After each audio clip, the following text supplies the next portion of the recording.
thankful and to each and every one of you here. I want to greet each and every one of you individually. Maraming salamat and good evening to each and every one of you. Firstly, it's indeed heartwarming. Nakakatablo ng puso. This purely voluntary movement came together. I think it started on Facebook, if I'm not mistaken. And now, come out that there's a formal organization, a big gathering in this place of a mix of Philippine society of all strata. And we meet here tonight to look what a few months can do, what an idea can do, and what the power of a common cause can do. And I really want to thank all those responsible for organizing today's gathering.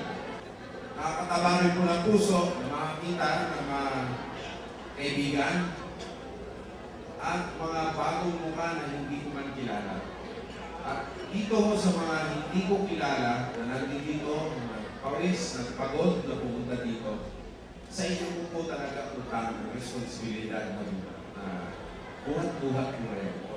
Kasi kayo yung iiwala.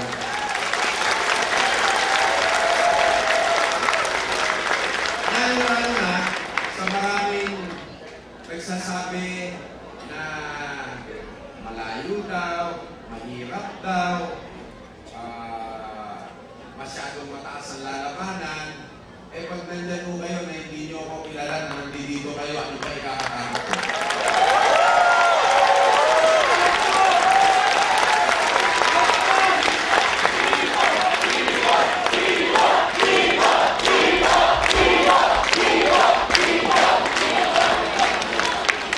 Siguro ang importante lang sa akin ay magpursige lang po tayo sa ating kausa.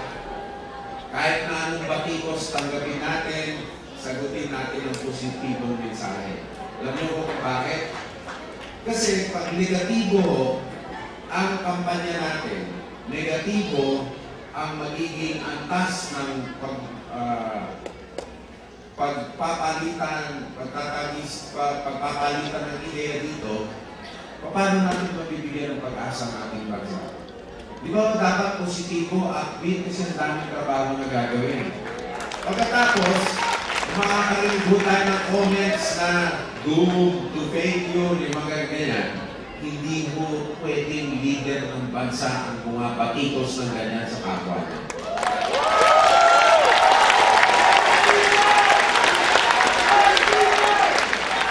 Ang leader mo ng isang bansa, kahit na ang pinakamatinding katunggali, kailangan subukan natin kausapin.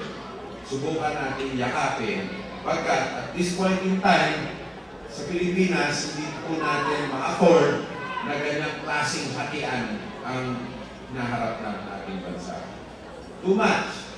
Kaya sabihin natin, enough sa pagkakahiwa-hiwalay, enough na hinuhusgahan ko ang kapwa ko, enough na mas magaling ako kaysa sayo, at alisin natin ang salitang ko sa ating bokabularyo, kundi dagdag natin yung salitang natin. Di ba? Gusto ganda yun. Hindi ko ba?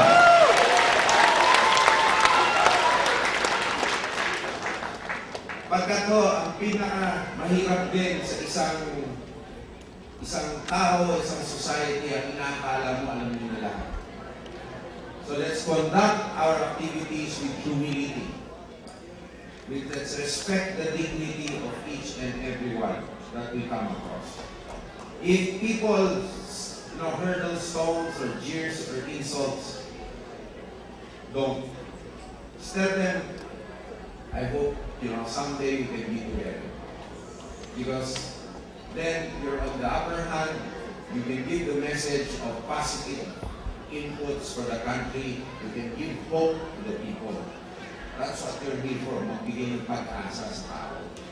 Ang daming very cynical sa populist na yun, na ayaw sumama sa eleksyon. Dahil wala nang pagbabago.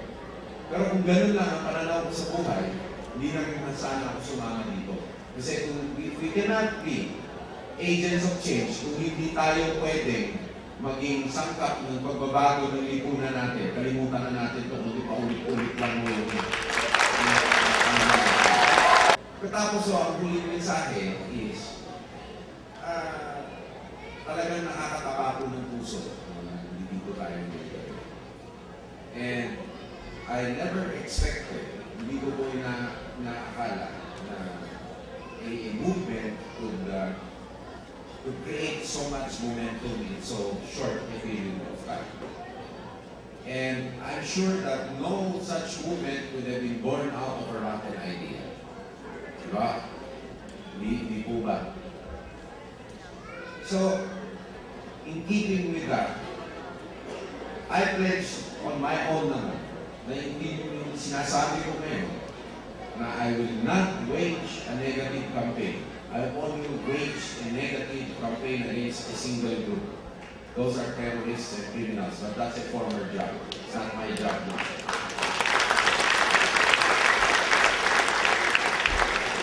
Now we need to have a positive campaign, an upbeat campaign, campaign of hope. And I gave the example, yung mga nawalan ng ani, nawalan ng bahay, they need hope. They need to be reassured that we will help them. They need to be reassured that there's a future. It's just like our country. We need to reassure ourselves first, then our neighbors, na may chance ang magbago, may chance ang umusad, and may chance ang mag-lead tayo dito sa region. I hope you forgive me for rambling a little bit because the past few days have been just intense. And I'm sure you've heard already what I have to say. I brought out a clear platform of government. We brought out a plan of action. We tried to rally our core political organization to the movement. Ngayon naman kayo po, na pure volunteers, I think for this night, because this is the first night that we are together, there's a lot of things we have to do together in the future.